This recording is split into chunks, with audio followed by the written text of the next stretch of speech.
好啦，跟住到第1.7題啦。1.7題咧，佢俾一啲數字你，咁咧就睇落咧要做嗰啲 blue shift 啦、red shift 啦、Doppler effect 嗰啲數啦。咁但係咧，佢全部咧都係756個 kms負一。咁咧，你稍為諗一諗都知咧，你如果直接將嗰堆數字代落去咧，應該會計到756個 kms負一嘅。咁然之後咧，你四個咧都係756 kms負一咧。咁咧，你係咪揀唔到咧？咁就梗係唔係啦。咁首先咧，我哋睇一睇先啦，就係佢本身咧就應該係396.8 mm，咁而家佢短咗就係395.8 mm。咁咧，佢短咗嘅話咧，應該係 blue shift 啦，即係應該係 towards 嘅。咁應該 A 同 C 就會啱嘅。咁好啦，呢兩個有咩分別咧？一個咧就話佢嘅 speed 咧係咁樣，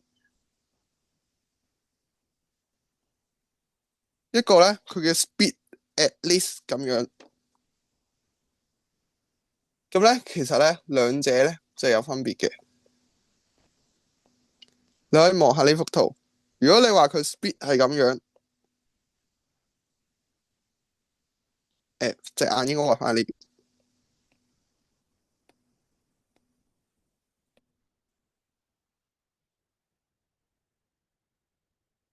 如果佢嘅 speed 係756個 kms負一嘅話，咁咧佢可能係直線咁行緊，佢咧嘅佢嘅 v 啱啱好等於 radial velocity，咁咧就會出到 radial velocity 就直接等於佢嘅 speed 嘅。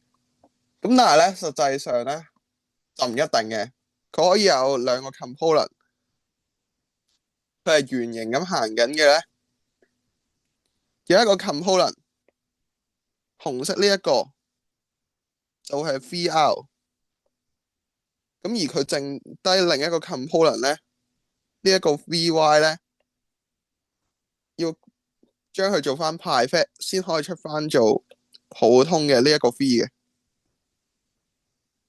咁所以咧佢咧就唔一定咧，淨係得756個 kms負一咁少嘅啫。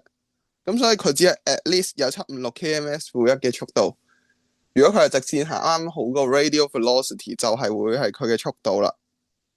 咁所以咧答案咧就係 C 啦。